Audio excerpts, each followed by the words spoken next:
The Vietnam War was fought on the high seas and in the jungle mud. We're comparing the entire fleet, the carriers, the battleships, and the riverine Zippos that defined the conflict. First up, aircraft carrier classes. Enterprise class. Nuclear power changed everything. This massive carrier could stay at sea indefinitely, launching non-stop sorties against targets deep in North Vietnam. Then, Kitty Hawk class. These served as the backbone of air operations. They provided a stable platform for heavy strikes, constantly pushing the limits of carrier-based aviation. Now this is the Forrestal class. Known as the first supercarriers, they were massive and powerful. Despite a tragic fire, they remained vital for projecting air power across the Gulf of Tonkin. Midway class. These ships were upgraded heavily to handle newer jet aircraft. Their long service life proved just how adaptable and rugged a design they really were. Now this is the Essex class. These veteran ships from a previous era still had plenty of fight left. They primarily focused on anti-submarine warfare and supporting coastal operations. Moving on to Battleship class, Iowa class. The thunder of 16-inch guns was unmistakable. Bringing heavy bombardment back to the coast, these battleships struck fear into anyone within range of the shore. Now let's look at cruiser classes. Long Beach class. A unique, nuclear-powered cruiser packed with advanced sensors. It acted as a high-tech guardian for the carrier groups, watching the skies with unmatched precision. Now this is the Leahy class. These double-ended missile cruisers were built for defense. They kept a watchful eye over the fleet, ready to intercept any airborne threats with their sophisticated missile systems. Bainbridge class. This was the world's first nuclear-powered destroyer leader. It offered incredible endurance, allowing it to keep pace with the nuclear carriers without ever needing to refuel. Belknap class. A versatile escort capable of handling multiple threats at once. With a mix of missiles and a large deck for helicopters, it was a vital part of the protective screen. Boston class. These were modified heavy cruisers that transitioned into the missile age. They provided a strange but effective mix of traditional big guns and modern surface-to-air missiles. Galveston class, converted from older hulls, these ships carried the massive Talos missile. They were specialized long-range defenders, keeping enemy aircraft far away from the heart of the fleet. Next, Providence class. Another set of converted cruisers that excelled at command and control. They served as floating headquarters, directing complex naval operations with ease. Des Moines class. These were the last of the all-gun heavy cruisers. Their rapid-fire 8-inch guns could rain down a staggering amount of steel on coastal targets in a very short time. Baltimore class, reliable and battle-hardened, these cruisers were perfect for naval gunfire support. They spent countless hours hammering enemy positions along the coastline. Cleveland class. Though smaller than their counterparts, they were incredibly active.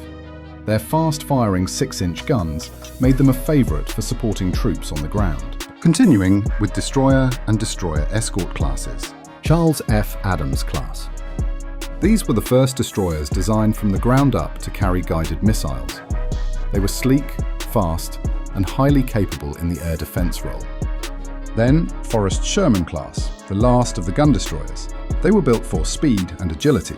They performed everything from plane guard duty to intense shore bombardment. The next one, Gearing class, veterans of the Second World War that were modernized for a new conflict. They were the true workhorses of the destroyer fleet, seemingly everywhere at once. Allen M. Sumner class. With their twin gun mounts, they packed a significant punch for their size.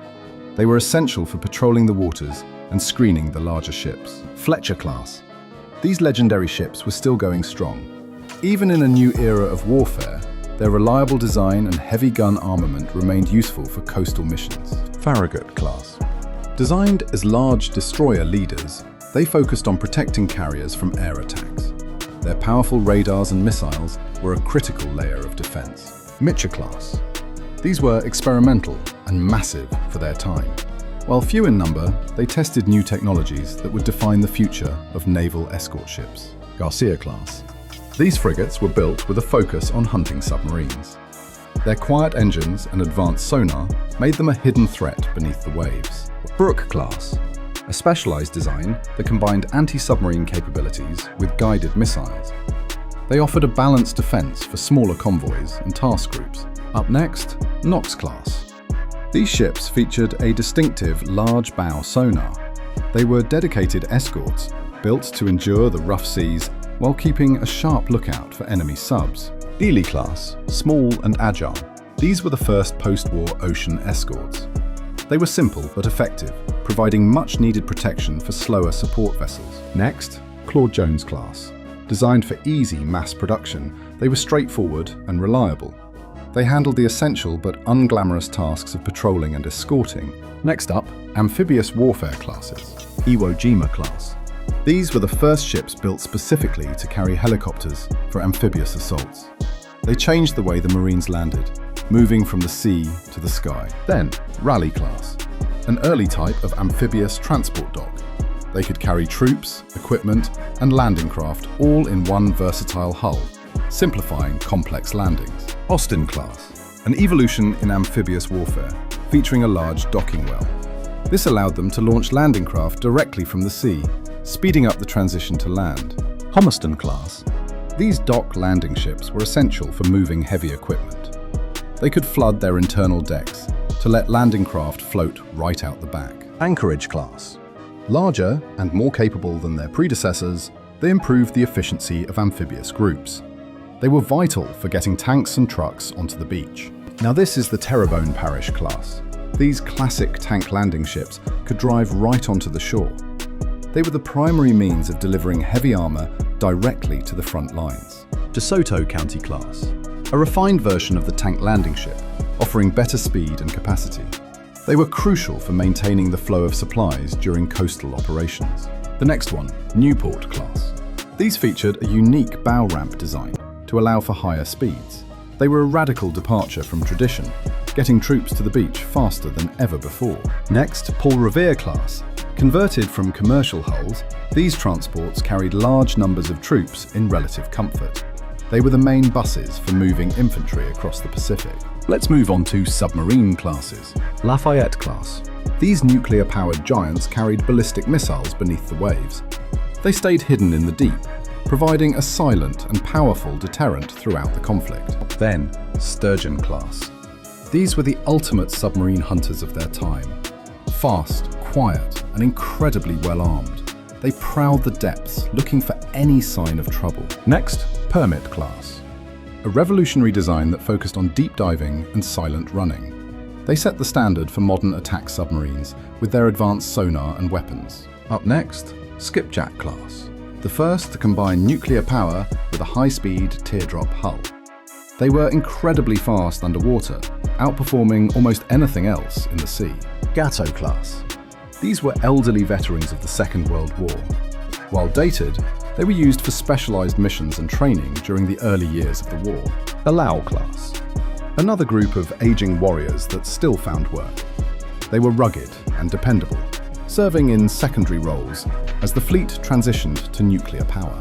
Now this is the Tench class. These were the last of the classic diesel boats. They represented the peak of pre-nuclear technology, proving their worth in coastal surveillance and patrol. Next on the list is auxiliary and support classes. Haven class. These hospital ships were angels of mercy on the water. They provided top-tier medical care to the wounded, saving countless lives right off the coast. Mars class. These massive supply ships kept the fleet moving.